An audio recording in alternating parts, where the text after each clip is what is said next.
Армысыздар, құрметті көрермендерім. Жаңа жылдық 2 апталық үзілістен кейін сабағымызды қайта бастағалы отырмыз. Бүгін сабағымызда пайызбен жұмыс істеуді бастайын деп отырмыз. Бірінші, пайыз дегеніміз не деген сұраққа жауап беріп алайық. Пайыз дегеніміз жүздік үлес, немесе басқаша айтқанда жүзден бір бөлік. Қалған мәліметті есеп шығару барысында есімізге түсіріп аламыз. Бірінші есебімізден бастай берейік. Бірінші есебіміз былай дейді: теңіз суының 95% ғана су, қалғаны тұз. 6 тонна теңіз суында қанша тұз бар дейді. 95% су болса, онда 100%-дан 95%-ды алсақ, 5% құрғақ тұз болады. Ал 95% дегеніміз 0,95 болады. Олай болса 5% дегеніміз 0,5 болады. Ал 6 тонна дегеніміз бұл 6000 килограмм. 6000-ды 0,5-ке көбейтетін болсақ, онда 30 килограмм шығады. Олай болса, біздің жауабымыз 30 килограмм екен. Бірінші есебімізді шығарды. Негізі тақырыбымыз аса қиын тақырыпқа жатпайды. Пайызды қалай қолдана білуді білсек жеткілікті. Келесі есебімізге көшейік, құрметті оқушылар. Турист қайықпен 504 километр жүзді. Бұл барлық жолдың 36% болса, барлық жолды тап дейді. Бұл жерде 504 километр дегенді 36% дейміз. Ал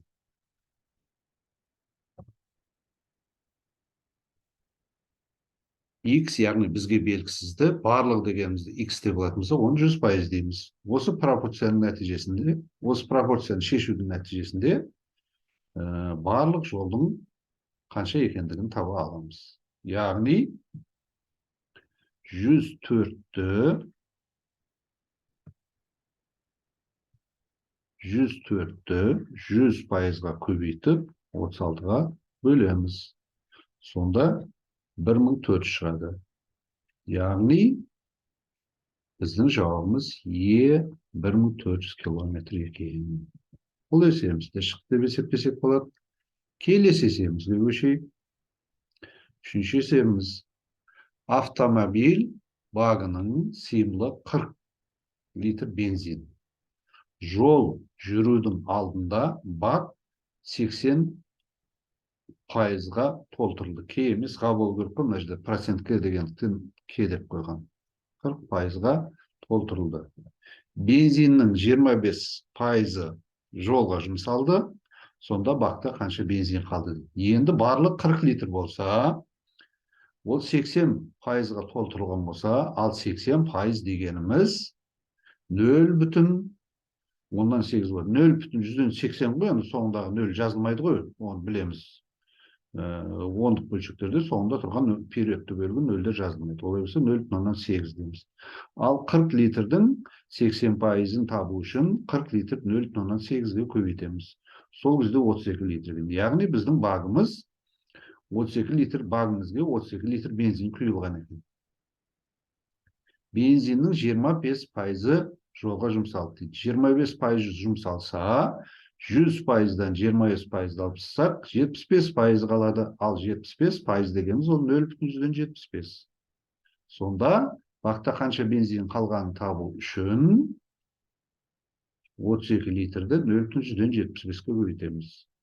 Негізі 0,75 дегеніміз, 0,75 дегеніміз бұл 100-ден 75, немесе алымында бөлімінде 25-ке қысқартып жесек 4-тен 3 болады. Сондықтан 32-ні көбейтеміз 4-тен 3-ке дейтін болсақ, мынау 4-тен 32 қысқарады да 8 қалады.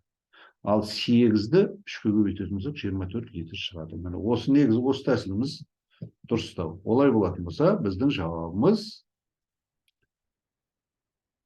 Б жауабы 24 литр екен. Келесі есебімізге көшейік.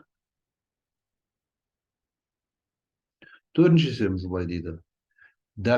80 дәптерді біріншісі екіншісінің 60% болатындай етіп бөлді. Бірінші бөліктегі дәптерлердің саны қанша дейді. Енді бірінші бөлігімізді 60% десек, екінші бөлігіміз 100% болады. Сонда барлық дәптеріміз 160% болады. Яғни 80 дәптеріміз 160% болды. Мына жерде пайызды жазып қойсағының артықшылығы жоқ. Пайыз дей салайық. Пайыз бен пайыз қысқарып болатындықтан оны жазбай отырмыз ғой. Сол кезде пропорцияны құратын болсақ, 60 пен 80-ді көбейтеміз да, оны 160-қа бөлеміз. Енді бұл жерде көбейткенде былай еткеніміз дұрыс қой, 80 мен 160 қысқарады, бұл жерде 2 қалады. 60-ты 2-ге бөлетін болсақ 30 болады деп, ауызша жылдам есептей салуға болады. Олай болса біздің жауабымыз бірінші бөлікте 30 дәптер болады екен. А жауабымыз. Келесі есебімізге көшейік. 400 санының 5-тен 3 бөлігінің 40%-ын табыңыз дейді. 40% дегеніміз жаңағы айтылғандай 0,4. Қысқаша шығару жолы 400-дің 5-тен 3 бөлігі дегеніміз табу үшін 400-ді 5-тен 3-ке көбейтеміз. Оның 40%-ын табу үшін оны 0,4-ке көбейте саламыз. Есебіміз осымен шығады. Бұл жерде жауабымыз 96 болады. Бұл жерде сондай ғой. Мына жердегі 5-ті 400-ге қысқартатын болсақ, 400-ді 5-ке бөлетін болсақ 80 болады. 80-нің 0,04-ке беретін болсақ, онда 4 болады. Сонда 8 көбейту 3 көбейту 4 болады. Сонда 8-ді 3-ке көбейтсек 24, 24-тің 4-еуі 96 есебіміз шықты. Олай болса біздің жауабымыз Б жауабы 96 екен. Бұл есебімізде шықты. Келесі есебімізге көшеміз. 70 санының 70%-ын тауып, пайда болған санның 70%-ын тап дейді. Енді 70% дегеніміз жаңағыдай ғой. 70% дегеніміз ол 0,7. Яғни 70-тің 70%-ын табу үшін 70-ті 0,7-ге көбейтеміз. Ол санның 70%-ын табу үшін тағы да 0,7-ге көбейтеміз. Енді 70-ті 0,7-ге көбейту деген сөз, мұнаның 0-ін, яғни 10-ды деген сөз ғой, 0,7-ге көбейтіп жерсек, мұна үтірмен 0-іміз кетеді да, 10 есе артады, 7 болады, 7-ні көбейтеміз 7-ге, 49. Ал 49-дың 0,7%-ы ол 34,3 болады. Яғни жауабымыз біздің С жауабы екен, 34,3 екен. 6-шы есебімізде шықты деп есептейміз. Енді ары қарай әдемі бір есебіміз бар. Оқушы 175 санын 40%-ға арттырып, оның 20%-ын тапты. Оқушы қандай санды есептеп тапты дейді. Енді 40%-ға арттырған кезде өзі 175 дегеніміз өзі 100%. Оны 40%-ға арттырдық деген сөз 140% болады. Яғни 40%-ға арттырсақ 100% қосу 40%, 140% болады. Ал 140% дегеніміз ол бағана айтылғандай 100-ді үлес. Яғни 140-ты 100-ге бөлетін болсақ 1,4 болады. 174-тің, кешіріңіз, 175-тің 140%-ы, яғни табу үшін оны 1,4-ге көбейтеміз. Ал оның 0,2 дегеніміз ол 20%. 20%-ын табу үшін тағы 0,2-ге көбейтеміз. Сонда жауабымыз 49 болады. Енді бұны есептеудің жолы мынада енді. 175-тің 0,2-ге көбейтіндісін табу үшін 175 көбейту 5-тен 1 дейміз. Өйткені 5-тен 1 дегеніміз 0,2-ның жай бөлшек түрінде жазылған. Енді 175-ті 5-ке көбейтетін болсақ, 35 болады. 35 болады. Ал 35-ті 1,4-ке көбейтсек 49 шығады. Так. Болды, есебіміз шықты деп есептеуге болады. Жауабымыз Е жауабы 49 екен. Е жауабы 49. Бұл есебімізде шықты деп есептеуге болады. Келесі есебімізге көшеміз. Келесі есебіміз былай дейді. Заттың бағасы алғашында 15%-ға қымбаттады дейді. 15%-ға қымбаттады деген сөз бастапқыда X еді, 15%-ға қымбаттаса, бұл 115% болды. Өзінің алғашқы бағасы 100% болса, ол 15%-ға қымбаттаса 115%. Ал 115% дегеніміз бағанаға айтылғандай 1,15. Енді бірінші рет қымбаттаған соң не болады? Өзінің алғашқы бағасы X еді, бірінші рет қымбаттаған соң 1,15x болады. Онан соң не істеді? 20%-ға арзандады дейді. 20%-ға арзандады деген сөз 100% минус 20% 80% қалады. Ал 80% дегеніміз бұл 0,8. Олай болса 1,15x-ті міне 80% дегеніміз 0,8. 0,8-ге көбейтеміз. Сол кездегі бағасы беріліп тұр бізде есептің шартына сай 2300 теңге дейді. Олай болса 1,15x көбейту 0,8 дегеніміз 2300-ге тең. Бұл теңдеуден x табу үшін 1,15 пен 0,18-ді теңдеудің екінші жағына бөлшектің бөліміне өткізіп жібереміз. Енді бұл жерде мынадай әңгіме болып тұр. Мына 2300-ді 115-ке бөлсек қаншайын шығады деген сөз.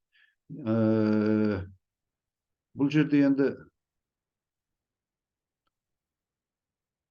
1,115, 230 дегеніміз өздеріңіз көріп тұрсыздар. Екеуі де 130 бен 115-ті екеуі де 2-ге бөлінеді. Сондықтан 2000 шығайын деп тұр. Ал 2000-ді бөлеміз 0,8-ге. Сол кезде 2500 шығады. Яғни бұлай қойынды 2000 бөлу 0,8 дегеніміз 2000 бөлу бұлай болып тұр. Ал бұл жерде алымен бөлімнің орын ауысып түседі де қысқарады ғой енді екеуі де. 2 бұл 5 болады, бұл 4 болады. Сол кезде 2000 көбейтілген 5 бөлінген 4 болады. 4-ке бөлсек, 2000-ді 4-ке бөлетін болсақ 500-ден, 500-ді 5-ке бөлсек 2500 теңге болады. Болды, бұл есебімізді шықты деп есептеуге болады.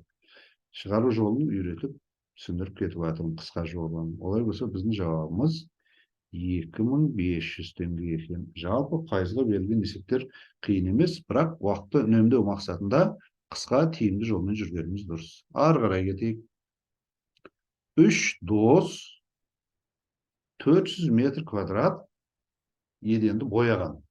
Талғар 35%, Бекзат 40%, ал қалған Ержан бояса, онда Ержан еденнің қандай ауданын бояған табылды. Аса қиын есепке жатпайды бұл есебімізде. 100% барлығы болса, 100%-дан Талғар мен Бекзаттың бояғанын алып тастайтын болсақ, Ержанның бояғаны шығады.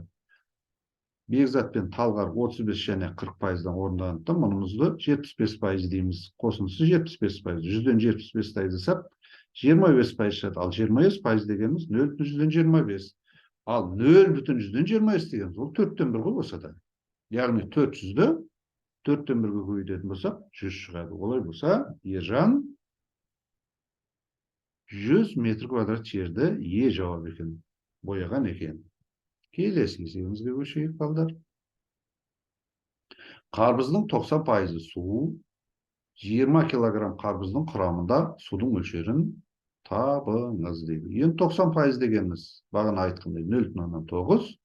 0,9-ды 20-ға көбейтсек 18 шығады. Олай болса, қарбыздың 18 килограммы су екен.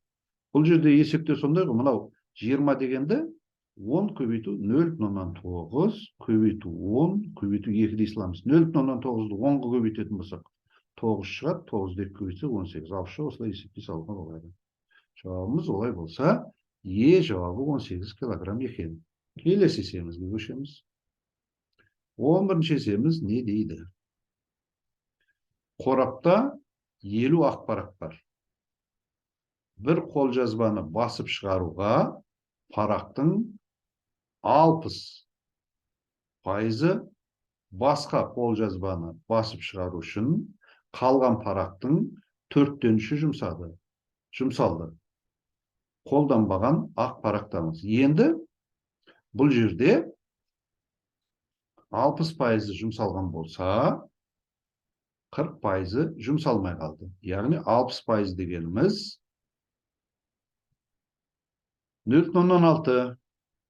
50-ді 0,6 көбейтсек 30 болады. 30 парақ жұмсалды. Ал олай болса, 30 парақ 50-дің 30 парағы жұмсалған болса, 20 парақ жұмсалмай қалды. Ал 20 парақтың 4/3 бөлігі, ол 15 парақ. Міне екінші сөйлеміміз былай дейді. Қалған парақтың басып шығаруға қалған парақтың 4/3 жұмсалды дейді. Енді бұл жерде дәл сондай 4-ті сызамыз да, бұл жер 5-тен тиеді. Яғни 20-ны 4-ке бөліп аламыз деген сөз ғой. 5-ті 3-ке көбейтсек 15 парақ шығады. Олай болса, бірінші рет жұмсалғаны 30 парақ, екінші рет жұмсалғаны 15 парақ, 50-ден 30 пен 15-тің қосындысын алып тастасақ, яғни 45-ті алып тастайтын болсақ, 5 парақ онда жұмсалмай қалғаны Д жауап 5 парақ екен. Бұл есебімізде шықты. Келесі есебімізге көшеміз. 12-ші есебіміз не дейді? 11-д сынып оқушылары мектепке көшеттер әкелді. Ұл балалар барлық көшеттің 25%-ын, қыз балалар 20%-ын отырғызды. Отырғызылмаған көшеттердің саны 11 болса, мектепке барлығы қанша көшет, неше көшет әкелінген дейді. Енді ұл балалар мен қыз балалардың отырғызған көшеттердің санын табу үшін 25% мен 20%-ды қосамыз. Сонда 45% болады. 100%-дан 45%-ды алып тастасақ, 55% шығады. Яғни барлығы бізге белгісіз, белгісізді болса да X арқылы белгілейміз. Сонда барлығы мектепке 100% әкелінді, оның отырғызылмағаны 55%. Яғни 11-і отырғызылмай қалған ғой. 11 дегенімізді 55% дейміз. Міне осы пропорцияны құрдық, осы пропорцияны негізінде есепті шығарамыз. Яғни 11-ді көбейтеміз 100%-ға, сөйтемізді бөлеміз 55%-ға. Бұл жерде де пайыз бен пайыз қысқарады. Пайыз бен пайыз қысқарды. 55 пен 15 11-ге бөлінеді. 11-ді 11-ге бөлсек 1-тен тиеді. 55-ті 11-ге бөлсек 5-тен тиеді. Сонда 100/5 қалады. Ал 100/5 береді 20-ны. Олай болса, біздің жауабымыз С жауабы 20 екен. Келесі есебімізге көшеміз. 13-ші есебіміз. Автобустағы жолаушылардың 21-інде оңай картасы бар дейді. Бұл жолаушылардың 70%. Автобуста барлығы неше жолаушы бар дейді. Енді бұл жерде неше жолаушы бар екен бізге белгісіз. Белгісізді X арқылы белгілейміз. Ол барлығы 100%, ал 21, яғни оңай картасы барымыз, ол 70% болады. Пропорция дәл жаңағыдай пропорциямен шығарамыз.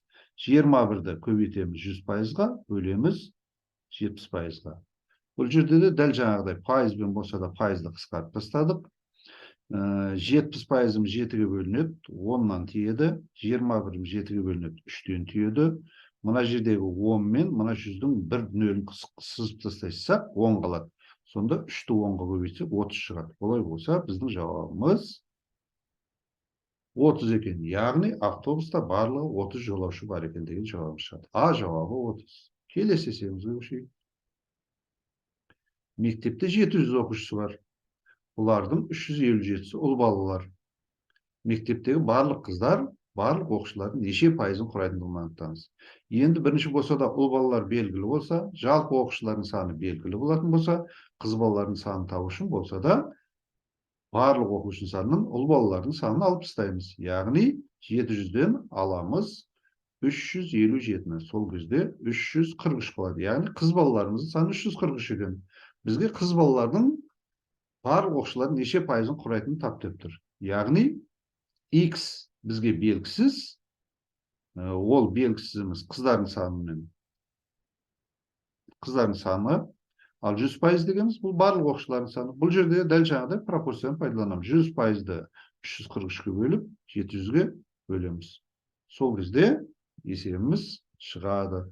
Бұл жерде былай етеміз ғой. Жаза салайын.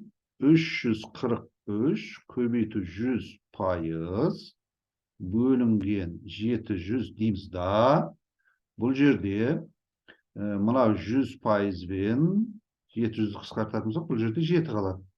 Ал 343-ті 7-ге бөлетін болса 49 шығады. Осылай есептеген дұрыс. Сонда жауабымыз 49% екен. Пайызын жазып қоя салайық, құрметті оқушылар. Есебіміз шықты. Яғни біздің жауабымыз Б 49% екен. Келесі есебімізге көшеміз. 15-ші есебіміз, соңғы есебіміз. Бір қорап кәмпиттің жеңілдікпен бағасы 860 теңге болды. Кәмпиттің жеңілдіксіз бағасы 1075 теңге болса, жеңілдіктің пайыздық шамасын табыңыз. Бұны енді қысқаша жолмен шығара саламыз, балдар. 1075-ті 860-ға бөлсек, 1,20 болады. Сонда мынау 0,20 деген үлестік бөлігіміз, 0,20 деген үлестік бөлігіміз жеңілдіктің пайыздық шамасын беріп тұр. Ал 0,25 дегеніміз ол 25%-ды береді. А жауабымыз 25% екен. Құрметті оқушылар, осымен сабағымыз бітті. Бүгінгі сабағымыз жәрдем тиген болса қуаныштымын. Келесі сабақтарымызды мұнан былай үзіліссіз жүргізіп тұрамыз. Аман болайық.